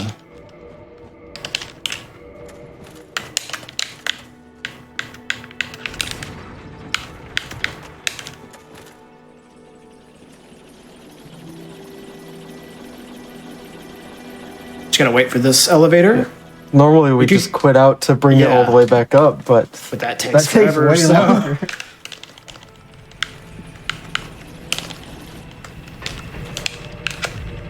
Yeah, that's definitely good. Yeah, that's a good setup. All right, let's try this again. Maybe I should have sent the elevator up that time. There's another key difference coming up for the boss we're about to fight, Four Kings. Normally, Four Kings, like in between each king, there's like a certain time length between their spawn points. And in 1.0, the time length is reduced by about 5 or 6 seconds, which is kind of a big deal. Please don't do that. Yeah, normally we just know exactly when a king is going to spawn based on where the music is, but the spawn time is just different in 1.0. Yeah. It is. Like, they spawn so much earlier, which makes it... You're a little more rushed on the first king. But we're going to be doing a specific damage setup to get 2 kings. Even though they're called 4 kings, we're going to get 2. Hopefully. Unless I screw up. Which is very possible. We're going to be doing a rolling attack into move swaps on both kings, and that should be a good damage threshold to get 2. Get a lot of logos here. Yeah.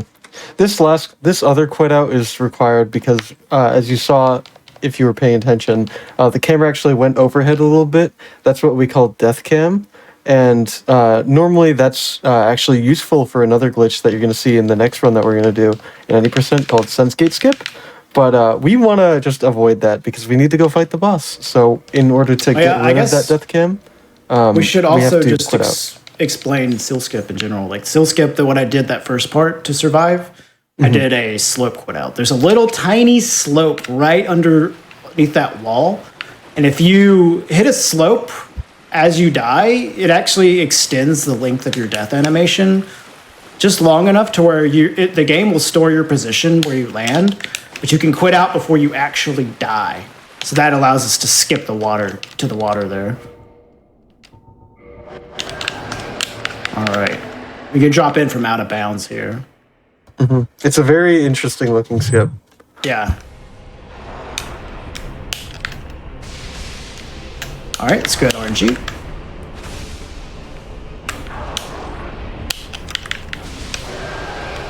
So normally, like, it doesn't really matter, like, how quickly you kill the first king. You just need to kill him quick enough to get to the second king in time.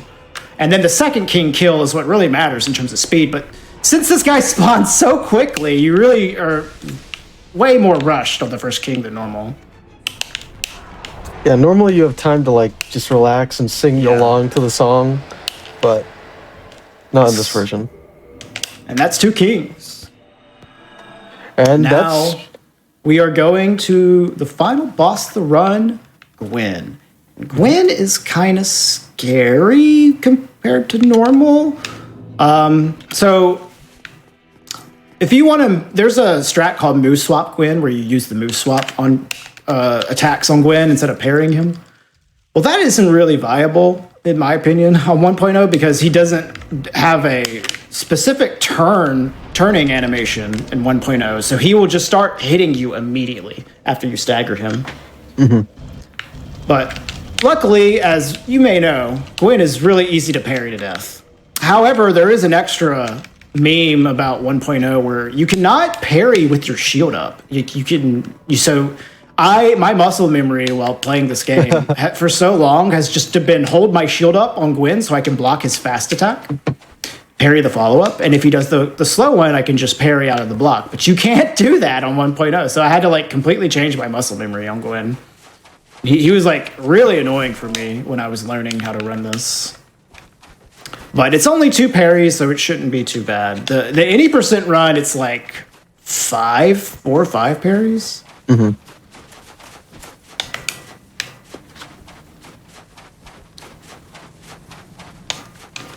But we have a great club, +10, Hornet Ring, which increases our critical hit damage, and Red Tearstone Ring, which gives us a large boost in damage. So Gwen should be dispatched pretty easily, hopefully, unless I mess up.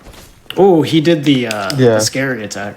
You can get clipped by that attack if you run past him, if your pathing is incorrect, but yeah, with proper pathing, it's not the biggest issue. Yeah, I've definitely lost a run to that guy. Like, the sword swings backwards, so if you path wrong, it hits you. I lost so many runs to that when I first started running. Wow. I lost so many. I think I've only lost 1. Oh, nice camera. Just completely flips out there. Did the parry sound just not play? Am I crazy? I didn't hear it at all. See, there's the fast attack, and you parry the follow-up. That's the strat for that. But if he gives you the slow attack, you just drop your shield and parry it like normal. Bonk him. And that's Dark Souls 1. 1.0? 1.0, all bosses. I'll let you know time. It's coming up. Time. And let's check the IGT. I don't know how good of a run that was, but I died in Izalith a lot. So I just want to check the IGT real quick before we move on to the any percent run.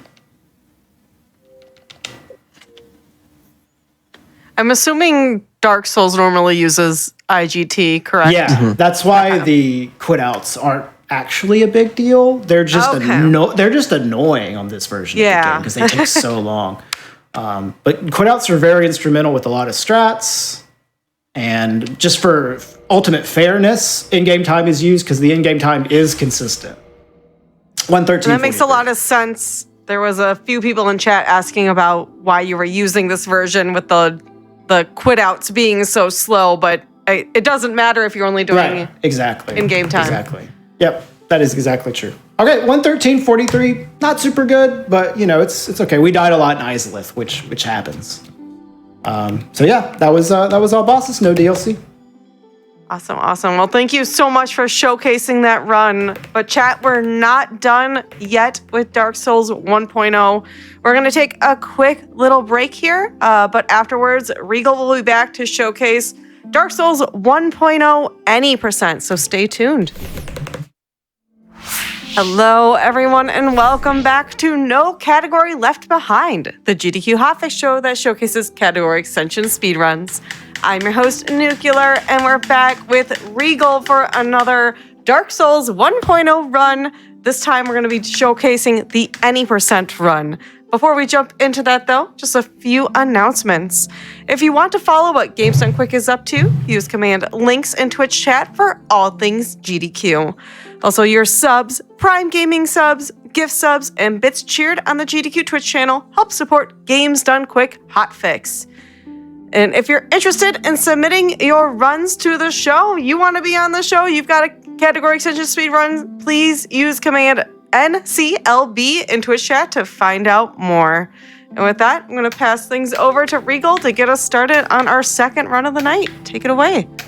Thank you, Nuke. Okay, so this is going to be an 8%. So the all bosses run had been routed a while back, so that was already pretty standard. We had to route this for the show in particular because nobody had really done this before, at least not in a long time. So the start is going to be Pyromancer, Master Key, just like the other ones. So the beginning is going to look pretty similar. And with that, I am ready to go. So I'll give you a countdown. 3, 2, 1, go. So the same issues with the all bosses run plague this run, which is that you can't, you get very few souls, and you can't warp to the Undead Parish bonfire. There aren't any easy or fast ways to duplicate items or upgrade materials. So we're going to be taking some not as fast routing through the game as you would on current patch. And we're going to be using a particular weapon, Dragon Tooth, but we're only going to be getting a +0 Dragon Tooth. We will be getting Red Tear Stone Ring, though, which is also different from current patch 80% runs, because in current patch, it's just not worth getting Red Tear Stone Ring and going through Valley of Drakes, because it actually is a lot faster to go through Undead Burg, despite what a lot of people may think. Valley of Drakes is really not that fast to go through. But since we need a lot of souls to get homeward, and there's not a lot of souls that the bosses drop, we're going to be going through Valley just to pick up soul items, and of course the S-Stock as well for Move Swap and Red Tear Stone Ring. But there will definitely be some differences once we get past Red Tear Stone Ring. We're also not going to have to pick up the Homeward Bones in Firelink either, because we will just be dark signing the entire run. At the beginning, like I said, it's going to be pretty similar. So just going to go and you're going to get to see this triple hit on Asylum Demon again. So pay attention whenever I plunge Asylum Demon. You'll see me get multiple ticks of damage on him. That is because the plunge attack itself, or the jump attack itself, is hitting him, as well as the plunge attack. So bam, bam, bam. 3 hits. And we don't actually know why it hits so many times. In current patch, it hits, like, it does get 1 extra hit, but why the additional hits happen in 1.0 is still unknown to us. Well, for some reason, whenever you do plunge attack, you actually get an extra hit in 1.0. Mm-hmm. I don't know why. They just changed it, I guess. So you get a hit from the jump attack itself, that hitbox, and then you get a hit from the plunge attacks as well. But you need to aim your jump attack in just the right spot in order to get the double hit.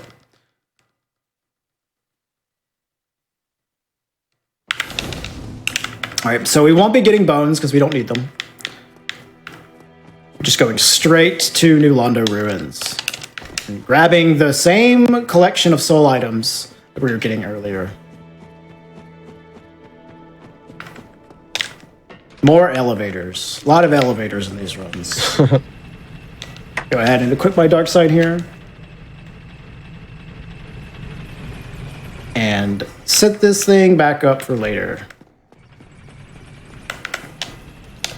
So optimally, you honestly don't need all of these soul items because you can do a trick called a frame dupe, which is a dupe that is possible in 1.0 and exists on current patch, but it's pretty hard to do them consistently. You have to use an item, like a consumable item, and then use it again on the last frame of the animation. And if you time it right, you get another usage out of it. So we're getting a 2,000 soul up here, and if you get a frame dupe, you only need to get this one 2K soul. But like, it's difficult to do it consistently. So we're just gonna grab these other souls just in case we don't get a frame dupe. We're also gonna get the shield. The shield is basically just for Gwen to block Gwen's fast attacks. Because it's really nice fire resistance. And we're going to be in RTSR range, so we want to still be able to tank some of Gwen's damage from his fast attack. That was the reason that we got it in the previous run as well. Also, just nice to have a shield. And you may ask, like, why am I holding this axe in my left hand and blocking with it? So there's a thing in this game. So the roll button and the jump button are tied to the same button. And so in order to jump, you press the roll button while you're running. But that means that if you want to roll while you're running, well, you're kind of screwed. Unless you hold block. If you hold block while you're running, it actually prevents you from jumping. And there's additional like small things like blocking out of animations also saves a few frames by getting you top speed slightly faster. This is a really scary part right here. These drakes can just kill you when you roll off this tower, but they were not too bad there for us. So this is definitely already different from all bosses right here. In all bosses, we were just warping away, but we want to go towards gargoyles through this route. So we rolled off and we're running to this elevator, going to Dark Root Basin, and now we're going to try to frame dupe. I may have gotten it. I don't think I got it. Okay, it's fine.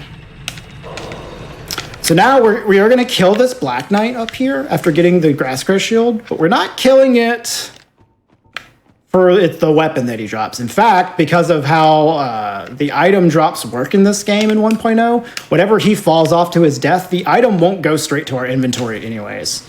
We're literally just going to kill him for souls. All right, he's being kind of nuisance. He's being very strange. There he goes. Bye-bye. There he goes. Bye. So normally on current patch, there would be an item that would go into my inventory there, but it just does not happen on 1.0. But that's fine, because we're not using the Black Knight Halberd anyways. So now we're just on our way to gargoyles, and Andre on the way to get a weapon to actually fight with. Because right now all we have is a hand axe, and that's not really going to cut it. Pick up this longbow. We need the longbow for move swap, just like we needed the S-Stock as a weapon move set for the move swap.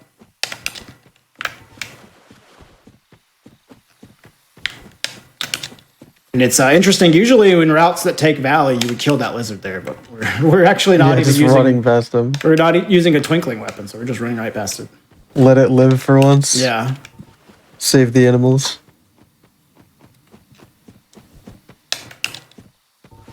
Yeah, running through Valley is pretty comfy. Not a lot of stuff that can really mess with you.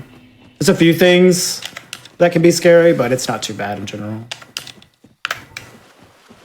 All right, so we're going to come up to Andre here, the blacksmith, and we're going to buy a battle axe and 6 Titanite shards. So we're going to upgrade the axe to +4. That is the main reason for all of the soul collection that we've been getting, is to just get a weapon here and upgrade it for gargoyles and for Iron Golem. So we're going to buy 6 shards, we're going to buy a battle axe, and we're going to upgrade the axe. Okay, cool. Good thing I didn't accidentally upgrade the hand axe, because then we would be screwed. Because I did that the other day. And so this bonfire might be useless to warp to, but it actually is useful here, because whenever we kill gargoyles in just a second, we're going to want to warp backwards, and it's just going to bring us right to here. So even though we can't warp to it later, we can still warp to it when it's our last bonfire. So it's handy in that sense.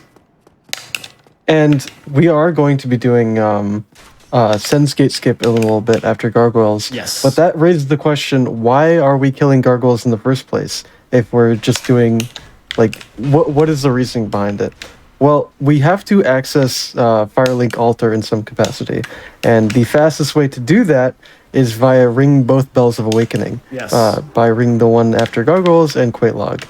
You could do, theoretically, Sif and Four Kings, but that's very, very slow. Yeah. In A comparison to common ringing question both is, well, if you do Sin's Gate skip, why are you still ringing the bells? Well, it's because you still need to get to Firelink Altar in order to execute the wrong warp to get to kill the first flame. And we'll see that later. And right now you get to see RTSR gargoyles, which we didn't do earlier, but it is worth it here. Oh, this is bad RNG. It's okay. I think this is the exact same RNG that you had last run. Maybe. If you get a fly, okay, no. It's not. So the nice thing about the battle axe is it actually staggers in one running attack, unlike the Drake sword. But it has a really wonky hitbox that I don't like. Okay, I almost died there. All right, so now we just got to ring the spell. I'm setting up for the longbow SGS shot to aggro the hollow for Sin's Gate skip, which is faster if you aggro him from a distance, but it's really hard to do in this version because there's some difference with like how far arrows can shoot, or the hollow's in a slightly different position, but like normally where you would shoot to aggro the hollow just doesn't work. But we're gonna try to do it because it's cool. Oh, it's on no, right? Okay. So we don't need these souls. It's only 1600, so we're just gonna work back, and we're at the Undead Parish bonfire, and now we're gonna do Sin's Gate skip, which we didn't do in the previous run. So anybody that's not familiar with it, you'll get to see it. Can you want to explain Sin's Gate skip while I do it? Yeah, sure. So what we're going to be doing is aggroing this hollow up here. There's a hollow soldier up on the left that he's shooting at. And what we're essentially going to do is parry it and use the animation. Oh, nice. We're going to use the animation of the riposte to actually push our character a little bit out of bounds on the railing. And this actually activates Death Cam because there is a death plane to the left and right of this staircase. And because we're in Death Cam right now, the game will actually not load any extra assets, which means that since we're in a completely different area from Sen's Fortress, the actual like collision for all the ground is still there, but the gate isn't actually loaded. So we're able to just navigate all the way through here and skip ringing both of the bells in order to enter Sen's Fortress. So this saves a lot of time in routes that actually require you to get to Interlando early. Well, so it doesn't really save that much time when you're still ringing the bells in no wrong warp. Mm-hmm. It does because it actually skips gargoyles. One of the best uses for it, though, is to get a dragon tooth early. Oh, yeah. That is one of the biggest advantages here. So we're going to go grab the dragon tooth, and that means that we don't have to like fight Quaitlog with a battle axe.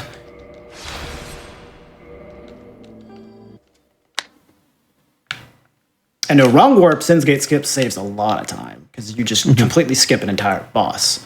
You're technically not skipping any bosses with it, and when you're still ringing both bells, it's more like a handy routing option where you can just get to Anorlando quickly because like Iron Golem gives you a bunch of souls, and so does ONS, and you get the Dragon Tooth, so you're set up for the whole rest of the run just by doing Sin's Gate skip. Mm-hmm. Now, we could have also done gargoyles with the Dragon Tooth, but it ends up being faster to do it this specific way. But yeah, fighting gargoyles with the Dragon Tooth is very nice. They die really, really quickly. All right, so I don't have the same setup that I did in the previous run with the Ring of Favor and Protection, so I actually just have to quit out here to skip this boulder. Well, I don't have to, but yeah, you can do the very concerning boulder skip. Which no thanks. I would not trust that with the controller and this frame rate. Yeah, but we are gonna do an RTSR setup here using the arrow trap ahead. So you'll see me jumping into an arrow trap. That's not because I'm bad. It's because I'm trying to get my HP low. I may be bad, but not because of that.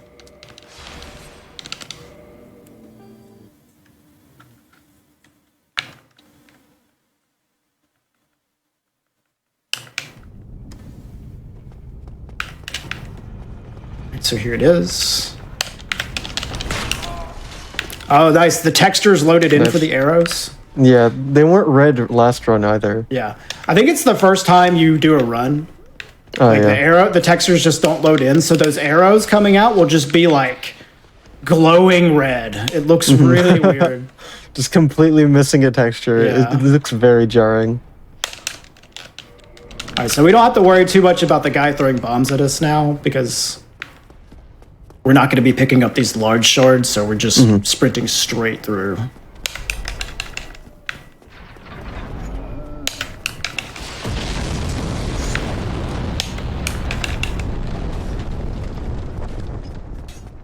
Yep. Not even close to hitting us there. The previous run, you could see the fire from the bomb, Yeah. like right behind us. He can definitely just end your run right there Yeah. in 1.0. All right, so this is honestly the scariest part of Sin's Fortress is this guy. Yeah, Bob. This is Bob. Excuse me, Bob. He's the true boss of Sin's Fortress, honestly.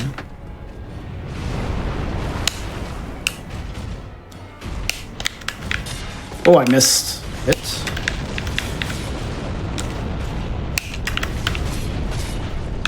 Okay, there we go. Yeah, you're fine. Nice.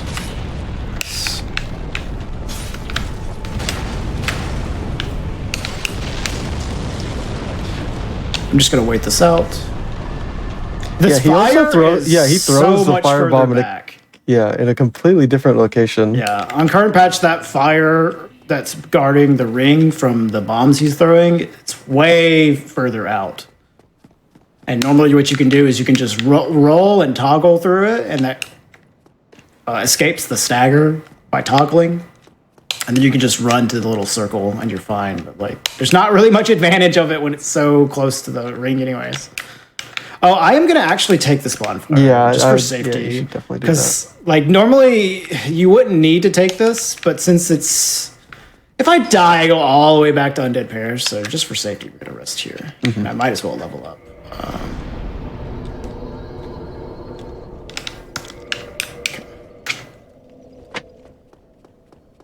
Yeah, I could have gotten more strength or whatever.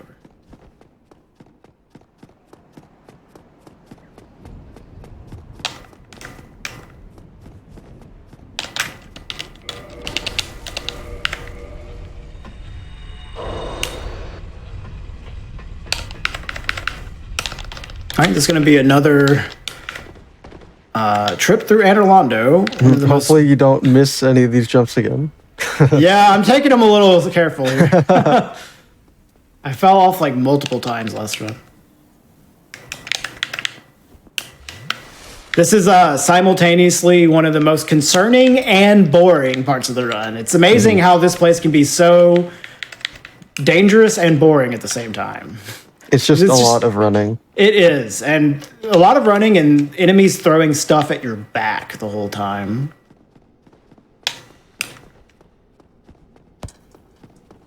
All right, they're nice to me there. Okay. The Painting Guardians can actually backstab you while they're in the middle of their jumping animation, which is very concerning. It is quite annoying. So I actually don't have any good options for killing the Silver Knight in this route. So we just gotta hope that he goes off. There's definitely a chance that we'll just be stuck there while he shoots at us over and over again. We got the Noper's Gargoyle. He's dancing right here. I love it when he does this. Enemies can act pretty weird in this game. You like, I don't know, you end up playing the game so much as a speedrunner, you get used to the weird stuff that they can do, but every now and then they'll do something you've never seen before, and that's always interesting to see.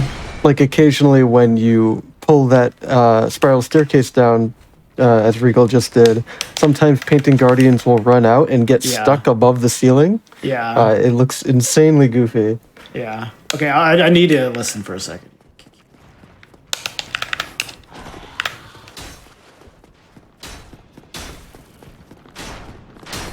So this part right here, since there's so many things getting thrown at my backside, I need to like listen for audio cues to tell me when to dodge.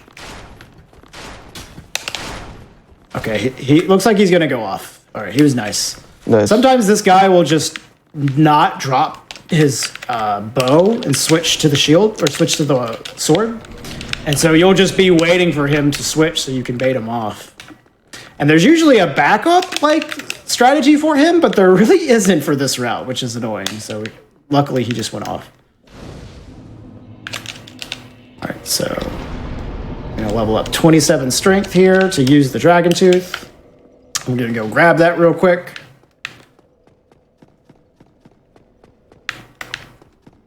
So this is honestly one of the coolest things about this game as well, is the amount of variety that is available. Like we just did an all bosses run with a Great Club, and now we're doing an 80% run with the Dragon Tooth. You can route so many different things in this game. Oh, I should have Dark Sign back. Oh well. Like Black Knight Greatsword, Black Knight Halberd, Magic, Dragon Tooth, Great Club, Large Club. There's so much variety in this game. Black Knight Sword. Yeah, Black Knight Sword. Yeah, that's relevant right now. Yeah. It's one of the coolest things. So. Like if there's a route that you just don't like or a weapon you just don't like, there's a different category that uses a different weapon that you might like. I think all 4 major world records, the route is run by a different weapon. Yeah. Like every single one of them. It's which fantastic. is really cool. And it's mostly because of this move swap glitch, which allows you to have so much different weapon and route variety. Even though you're using the same attacks, like the same moveset, the fact that you can interchange so many different weapons into it actually gives way to a lot of variety. Oh my gosh, that was unlucky. Well, they got me there. Oh, damn. I got unlucky. Ornstein jumped away on me there, but that's okay.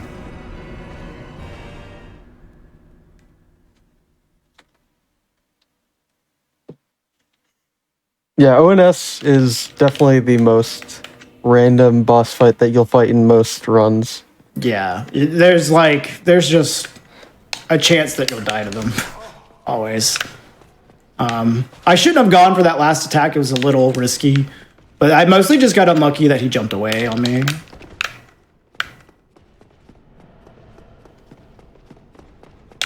But that's okay. So now this is another quirk to ONS is whenever there's not a cutscene, their openings behave a little differently. So you have to just approach them differently if you've already triggered the cutscene. So he's going to charge at me. I'm going to go to the right this time. He sidestepped me just barely, dude. All right, there we go. All right, so Smo should be straightforward unless I make a mistake. Just stun lock him to death.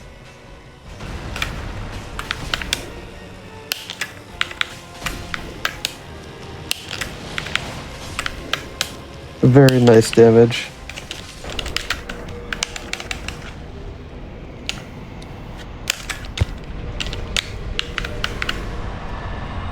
Okay. And we're gonna shoot this lady again.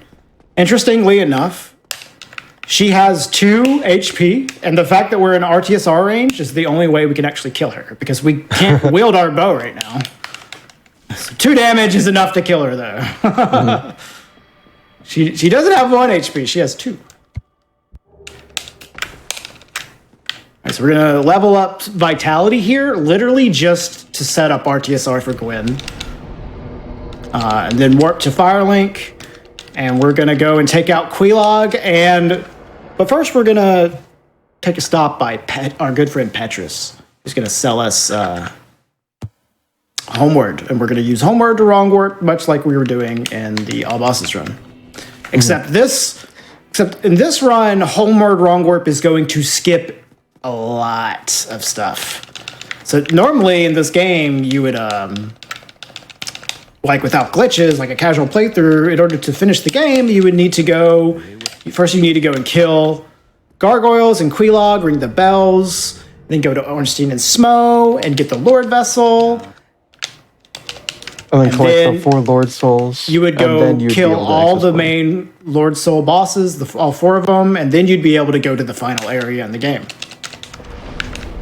Well, we are going to completely skip the portion of the game where you're supposed to go kill the 4 Lord Souls by using a glitch called a wrong warp. And we'll explain it pretty soon, at least as best as we can. First, we're going to go down to Quelaag because we need to ring another bell in order to get to Firelink Altar, which is required part of the wrong warp.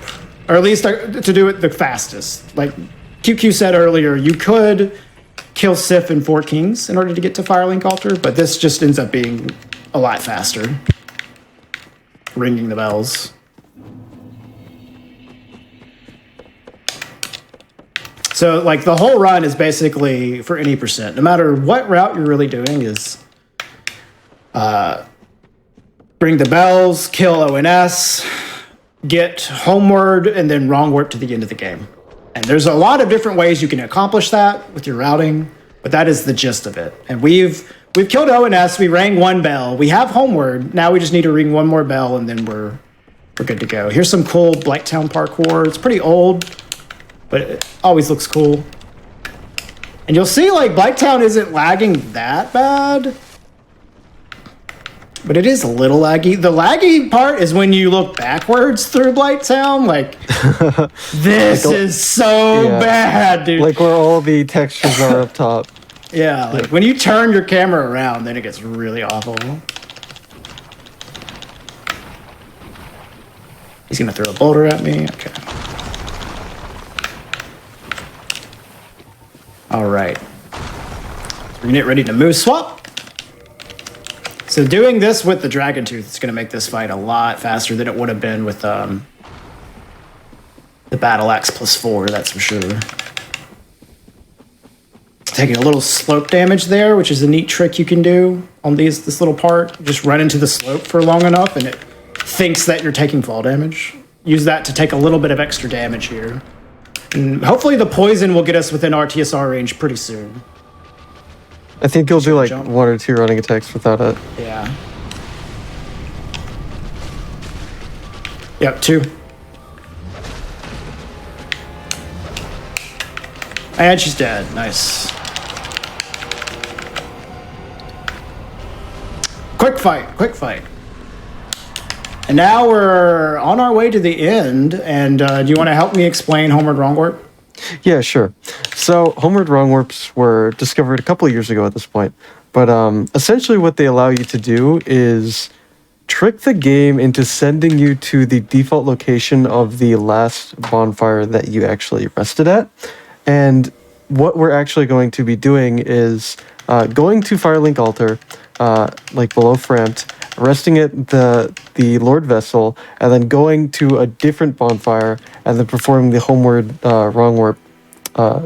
Which is the spell swap turnaround thing that we were doing in the all bosses run, like over and what over that's again. going to do is trick the game into sending us to the default location of the last bonfire that we rested at, in which case being this Lord Vessel right here. And that just so happens to be the end of the game, the killing of the first claim. So this makes the run insanely short compared to basically every other category. There's also multiple ways to wrong warp, but this is the fastest way without force closing the game, which is a totally different category. So you see there, I did the spell swap, and then I rested at that bonfire before the warp went off, and now I'm in the final area of the game. And then it's just a run to kill Gwen, and hopefully I don't die to Gwen. But because we're gonna have to parry Gwen like a bunch. You could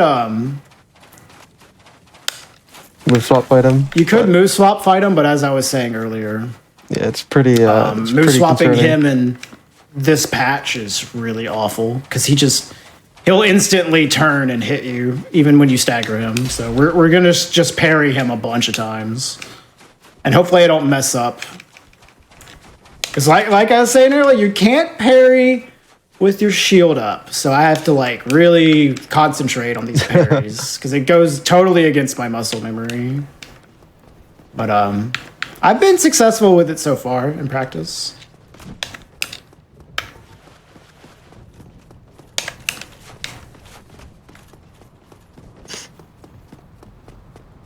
Also, interestingly, parrying him is actually like to death is actually faster if it's the last hit of the if it's actually the move that finishes him, because the parry kill animation is how fast is it compared to the normal It death saves animation? like, It's like 6 or 7 seconds, maybe yeah. 8. Because he basically just instantly dies Yeah. compared to like his normal, like he'll like fall down and have like this dramatic death sequence. But I'll just let you focus on the parries real quick. Oh, he's jumping away. I hate when he does that. Jump away into instant fast attack. It's so scary, man. I dropped my shield. Let's go. Let's go. All right, 2 more.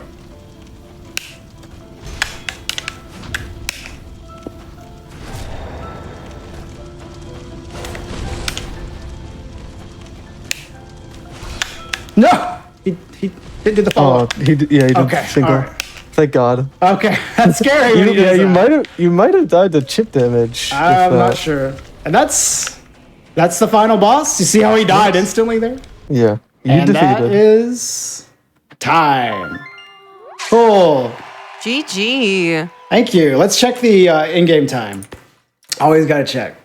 Yes. We'll have a some build up to it as I get through these logos, some suspense to see how fast that was. That was an okay run. I did some like safety strats, but I don't think I died at all. I don't think I died at all. Yeah.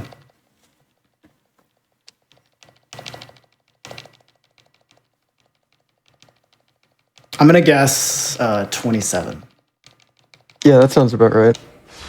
27, 26. Not too Nice. bad. Cool. Well, so that was Dark Souls 1.0. This has been a really cool period of discovery that we've had for this, because even though this patch has existed for, since the game came out, September 2011, there hasn't been a lot of speedrunning done on it. There was like the initial very first world record done by Twilight, which was about 1 hour and 30 minutes. That was the first any percent run of this game.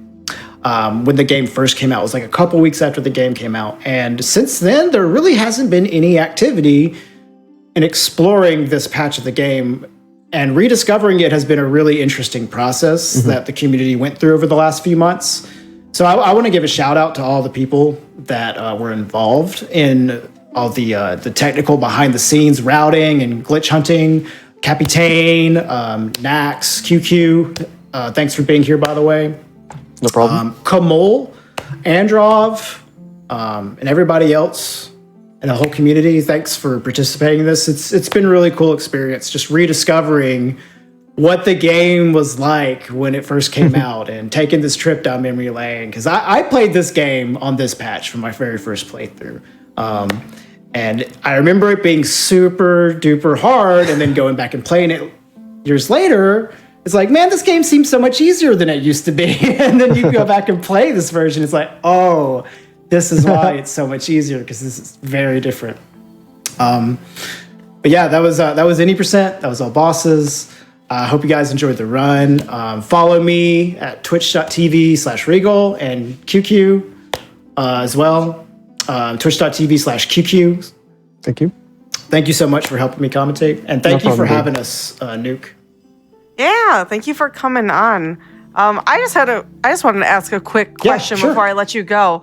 How does this, in terms of time, compare to like any percent speed run on It's awful. the latest version? Yeah, It is very slow. it's like That is 7 why- minutes slower right now. Oh wow. Well, this run in particular was. Yeah. I would say a really good run on this patch for any percent would be probably about a 24-minute run. Okay. For all bosses, it would be about 1 hour and 4 minutes, I would say. And the thing is, the current all bosses record is under an hour. But there's 4 additional bosses because of the DLC. There's more bosses though, so aren't there? this is not fast. This is really slow patch, but it is technically, and I don't know, I guess just interesting to play on such a different version of the game. Because you get so used to playing the game as it is on the current patch, because that's the fastest patch. So everybody's used to playing it that. So going back and just having another era of discovery for the game is really interesting, and it's been a lot of fun to do. I think it's really unique that it is slower, because you would think like, oh yeah, the the 1.0 version is probably going to be more glitchy and Nope. have more tricks. No, it's more like glitchy, but in not fast ways. Like it's a mess. It's just such unstable. A mess. So many glitches were actually patched into the game. With subsequent patches or with the PC release, because the PC release, a lot of areas load differently, which you can exploit. But also there's just many things that were literally patched in, like that don't work because the animations are different or how the inventory works is different. So yeah, that is another like very strange thing that most games, like the older patches, are what's fast, and that's not the case for Dark Souls. well, it's super, super interesting. This was a great watch. Thank you both again for coming on and showcasing this. Also want to shout out to anyone watching on YouTube. If you're watching on YouTube, please be sure to click that like button and subscribe to the channel. Also, join us at twitch.tv/GamesDoneQuick if you're interested in looking at our live content, starting weeknights at 7 p.m. Eastern and weekends at 1 p.m. Eastern. So if you liked this Dark Souls run, stay tuned for more Souls on Speedruns from the Crypt with Yakuza Dead Souls coming up next. Oh, wow.